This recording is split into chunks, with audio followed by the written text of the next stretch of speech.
Hello and welcome to Body Bags. My name is James and I'm doing a very dark review inside a car in the UK. I'm over here for a week. So this is what we get. Very wet and dark outside. I was expecting it to be a bit lighter, but oh well. So the review this week, I decided to take a look before I came away. A film, security light flicking on and off, annoying. Yeah, this is a film that I was quite looking forward to it coming out, and then I actually got to see it and I was quite disappointed with it. So it's a film I don't normally, well, I never do now. I was reading a lot about the hype, the stories and that. Like our main actor, lead role of Eric Bana, he said he went out on some police calls and he saw some police videos of things which deal with exorcisms and things like that. He said this real life stuff is scary as shit and it's real. And it sounded really, really cool. And well, it's talking about Deliver Us from Evil. And yeah, when I got to see it, so this is what's his name? Scott Derrickson, I think. Shit, is that the guy? Yeah, he did the exorcism of Emily Rose in Sinister. Did he do The Day After Tomorrow? Possibly. And I think he did one of the Marvel films. I'm not up to date with Marvel at all. Doctor Strange, I think that was his one. Yeah, it was filmed really well, but I was just not really into what was going on for some reason. And I've left it a few years and gone back to it since, and expecting a lot less from it. Didn't remember too much, and I did enjoy it more. Yeah, I definitely did enjoy it more. I think this film's problem is it's too short, as in,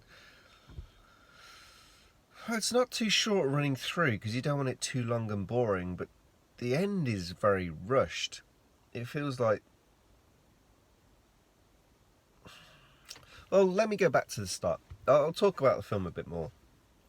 So I think we've got, is it Edgar Ramirez, who's a priest, and we've got, I think his name's Neil Harris. Now he's like a method actor and he does not like mixing with the crew and stuff like that. And I think he was probably a pain in the ass for this one until filming wraps.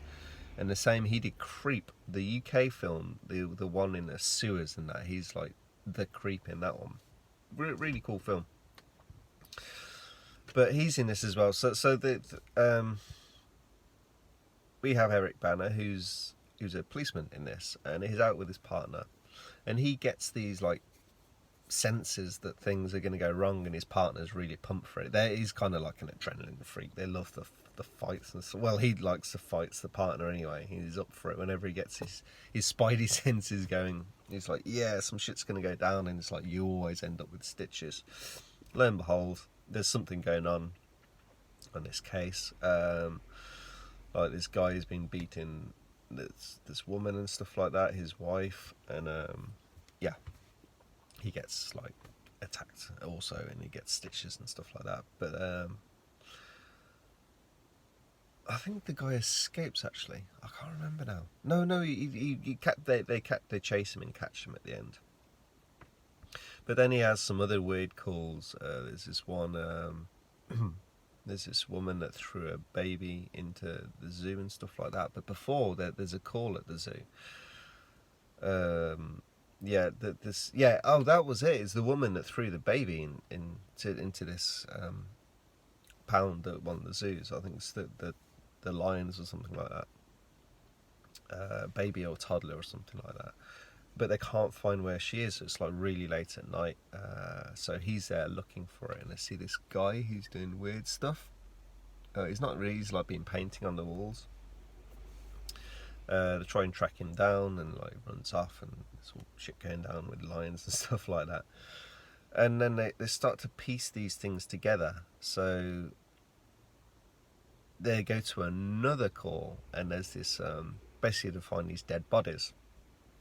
and there's a link between the dead body that they find, dead body, not bodies. So there's a link between the dead body that they find, the woman that threw the child into the pound at the zoo, and this guy who was assaulting his wife. Now I can't remember which war it is. It's like Iraq or something like that. These American soldiers, but there's three of them. So they go to this dead guy's house. So there's the guy that's been assaulting the wife, the dead guy, and then there's this other guy in the middle, and we find out it's the guy that was there who's doing weird stuff.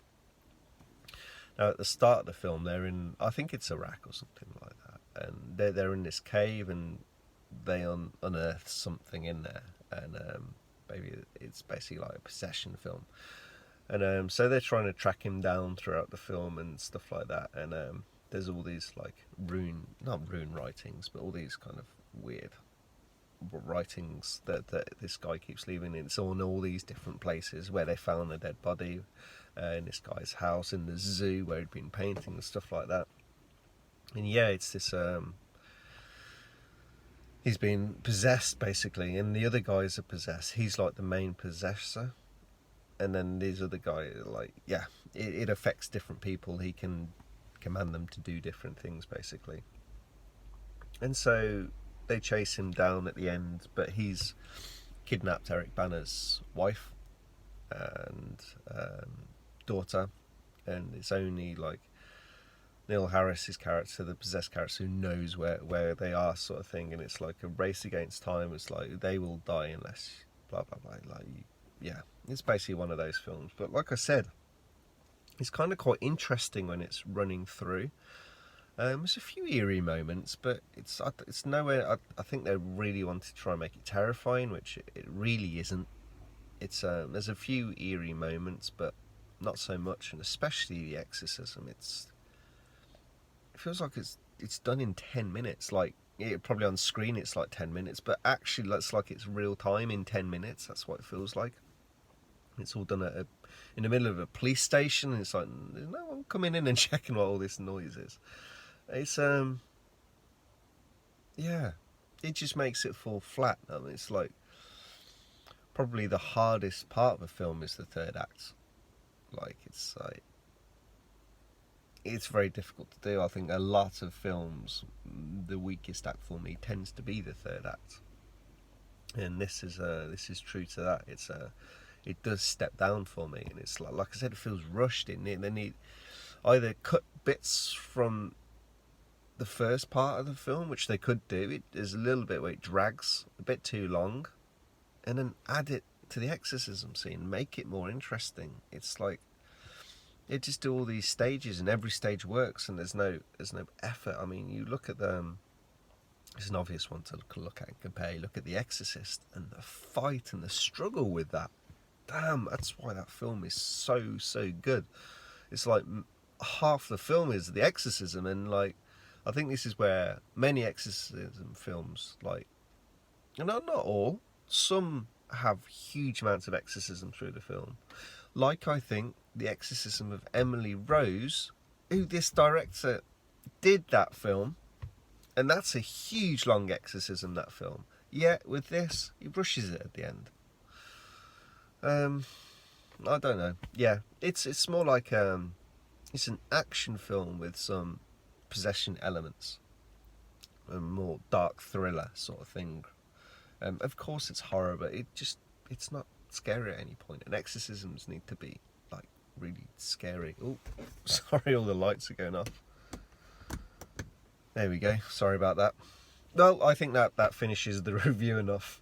I think many people have checked it out, but it is one, I think, especially if having such a big actor like Eric Bana, can go under the radar sometimes. And maybe hearing, I don't ever hear anyone talk about this, and it's not a bad film, but it's not great for what you want. It's just it's an alright watch. It's one that I don't actually own. I watched it on Netflix, and I'm really in no rush to pick it up. It's like if I'm bargain hunting, seeing all these Blu-rays for like €2-3, it's probably one of the later ones I'd pick up. So, oh well, it is what it is. Anyway, I hope you enjoyed this kind of impromptu car review. I should be back home next Sunday, so you'll get a better review then, hopefully. Anyway, guys, enjoy your week, and I'll speak to you later. Bye-bye.